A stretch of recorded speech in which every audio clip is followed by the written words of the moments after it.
Assalamualaikum warahmatullahi wabarakatuh. Hai semuanya. Di sini aku bakal menjelaskan materi tentang pelaporan keuangan sektor publik dari tugas akuntansi sektor publik. Sebelumnya, kenalin aku Latifah Fahira dengan NIM 2262201022. Pada mata kuliah ini, dosen pengampunya yaitu Bapak Zaharman, SE, MSI, AK, CA. Selamat menyaksikan ya. Sebelum itu, apa sih standar pelaporan keuangan sektor publik? Standar pelaporan keuangan sektor publik merupakan suatu pedoman atau kerangka yang menjadi dasarnya berjalannya fungsi-fungsi tahapan siklus akuntansi sektor publik, yaitu seperti perencanaan, penganggaran, realisasi, anggaran, pengadaan barang dan jasa, pelaporan, audit, dan pertanggungjawaban publik. Di Indonesia, standar akuntansi yang telah digunakan yaitu ada standar akuntansi keuangan atau SAK, standar akuntansi pemerintah atau SAP, standar profesional akuntan publik atau SPAP, dan standar pemeriksa keuangan negara atau SPKN. Standar tersebut merupakan acuan yang telah disepakati dan ditetapkan oleh organisasi yang berkompetensi serta berwenang dalam bidang terkait. Standar pelaporan keuangan sektor publik terbagi menjadi atas dua, yaitu ada yang pemerintah dan non-pemerintah. Di sini saya bakal menjelaskan dulu tentang standar pelaporan keuangan sektor publik pemerintah.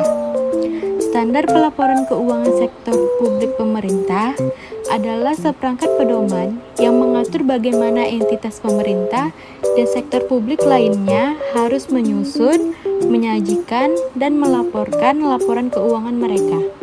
Standar ini dirancang untuk memastikan transparansi, akurasi, konsisten dalam pelaporan keuangan entitas sektor publik. Beberapa standar pelaporan keuangan sektor publik pemerintah yang umum digunakan pertama itu International Public Sector Accounting Standards, yang kedua Government Accounting Standard Board, yang ketiga Standar Akuntansi Keuangan Entitas Pemerintah Daerah. Yang selanjutnya itu Standar Pelaporan Keuangan Sektor Publik non-pemerintah.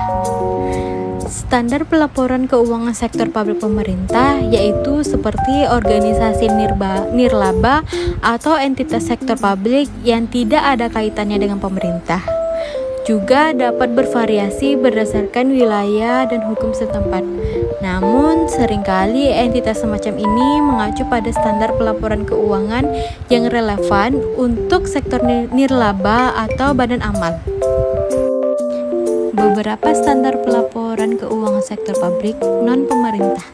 Yang pertama, standar akuntansi yang diterima secara umum atau Generally Accepted Accounting Principle. Yang kedua, standar pelaporan keuangan entitas tanpa akuntabilitas publik. Yang ketiga, standar pelaporan entitas amal. Laporan keuangan pemerintah daerah. Ada beberapa laporan keuangan digunakan. Yang pertama ada laporan neraca. Laporan ini mencantumkan aset, kewajiban, ekuitas bersih Pemda pada suatu titik waktu tertentu. Ini memberikan gambaran tentang posisi keuangan saat ini. Yang kedua yaitu ada laporan laba rugi dan laporan perubahan ekuitas. Laporan ini mencantumkan beban, pendapatan, laba rugi, serta perubahan ekuitas bersih selama periode tertentu. Ini menggambarkan tentang kinerja keuangan selama periode tersebut. Yang ketiga ada laporan arus kas. Laporan ini menyajikan arus masuk dan keluar uang tunai selama periode tertentu. Ini membantu memahami sumber-sumber dan penggunaan uang dana kas tersebut. Yang keempat yaitu catatan atas laporan keuangan. Ini adalah bagian penting dari laporan keuangan yang memberikan penjelasan rinci tentang berbagai item dalam laporan keuangan seperti kebijakan akuntansi, estimasi, dan informasi tambahan yang relevan. Yang kelima yaitu laporan realisasi program dan anggaran atau laporan RPJMD.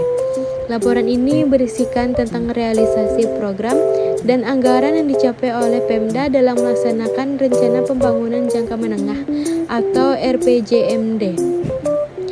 Yang keenam yaitu laporan pelaksana anggaran atau LPA.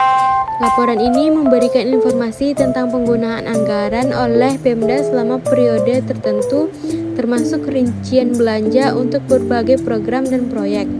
Yang ketujuh yaitu laporan kepatuhan dan pelaksanaan APBD. Laporan ini mencantumkan tingkat kepatuhan Pemda terhadap peraturan dan undang-undang yang berlaku dalam penggunaan anggaran tersebut. Struktur laporan keuangan Pemda yaitu ada halaman sampul, daftar isi, ringkasan eksekutif atau surat pengantar, laporan auditor, laporan neraca, laporan laba rugi, laporan perubahan ekuitas, laporan arus kas, catatan atas laporan keuangan, laporan realisasi program dan anggaran, laporan pelaksanaan anggaran, laporan kepatuhan dan pelaksanaan APBD, dan ringkasan laporan tersebut. Laporan keuangan pusat pemerintah. Ada beberapa laporan keuangan yang digunakan, yaitu yang pertama ada laporan neraca. Laporan ini mencantumkan aset, kewajiban, ekuitas bersih pusat pemerintah pada suatu titik tertentu. Ini memberikan gambaran tentang posisi keuangan pada saat itu. Yang kedua yaitu laporan laba rugi dan laporan perubahan ekuitas. Laporan ini mencantumkan pendapatan, beban, laba rugi, serta perubahan dalam ekuitas bersih pusat pemerintah dalam periode tertentu. Ini memberikan gambaran tentang kinerja keuangan selama periode tersebut. Yang ketiga yaitu laporan arus kas. Laporan ini menyajikan arus kas masuk dan keluar uang tunai selama periode tertentu. Ini membantu untuk memahami sumber-sumber dan penggunaan dana kas tersebut. Yang keempat yaitu ada catatan atas laporan keuangan. Ini adalah bagian penting dari laporan keuangan yang memberikan penjelasan rinci tentang berbagai item dalam laporan keuangan seperti kebijakan akuntansi, estimasi, dan informasi tambahan yang relevan.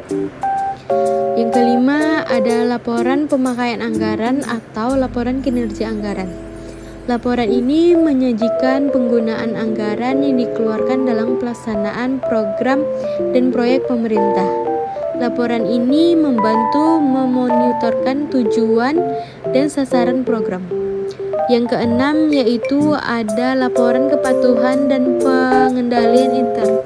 Laporan ini mencantumkan penilaian tentang tingkat kepatuhan pusat pemerintah terhadap peraturan undang-undang yang berlaku secara efektivitas sistem pengendalian internal mereka. Yang ketujuh ada ringkasan laporan dan catatan khusus. Bagian ini dapat dicantumkan ringkasan laporan keuangan, analisis, dan catatan khusus tentang topik tertentu. Struktur laporan keuangan pusat pemerintah yaitu ada sampul atau halaman judul, daftar isi, ringkasan eksekutif atau surat pengantar, laporan neraca, laporan laba rugi dan laporan perubahan ekuitas, laporan arus kas, catatan atas laporan keuangan, laporan pemakaian anggaran atau laporan kinerja anggaran, laporan kepatuhan atau pengendalian intern, yang terakhir ringkasan laporan dan catatan khusus. Yang terakhir ada laporan keuangan sektor publik dan pemerintah. Laporan keuangan sektor publik dan pemerintahan mencakup laporan keuangan yang disiapkan oleh entitas yang beroperasi di sektor publik, tetapi bukan mereka bagian dari pemerintah atau badan pemerintah. Ini bisa mencakup organisasi nirlaba, badan amal, lembaga pendidikan, rumah sakit, universitas, dan lembaga lainnya yang menyediakan layanan di sektor publik. Jenis laporan keuangan yang mungkin disiapkan oleh entitas sektor publik dan pemerintah ini yaitu sama seperti pada laporan sebelumnya, yaitu ada laporan neraca yang mencantumkan aset, kewajiban, ekuitas bersih entitas pada suatu titik waktu tertentu. Yang kedua, laporan laba rugi dan perubahan ekuitas. Laporan ini mencantumkan pendapatan, beban, laba rugi, dan perubahan dalam ekuitas bersih entitas selama periode tertentu. Yang ketiga ada laporan arus kas. Laporan ini menyampaikan arus masuk dan keluar uang tunai selama periode tertentu. Yang keempat ada catatan atas laporan keuangan. Ini adalah bagian penting yang memberikan penjelasan rinci tentang berbagai item dalam laporan keuangan, seperti kebijakan akuntansi, estimasi, dan informasi tambahan yang relevan. Yang kelima, laporan realisasi program dan anggaran. Jika entitas memiliki program-program atau proyek-proyek tertentu, laporan ini dapat mencakup informasi tentang realisasi program dan anggaran yang dicapai. Yang keenam yaitu laporan kepatuhan dan pengendalian intern. Laporan ini mencantumkan penilaian tentang tingkat kepatuhan entitas terhadap peraturan dan undang-undang yang berlaku serta efektivitas sistem pengendalian internal mereka itu sendiri. Sekian video saya. Jika ada kata-kata yang kurang nyaman mohon dimaafkan, karena yang nyaman itu berada di pelukan. Ayo ting ting makan kepiting. Thank you for everything.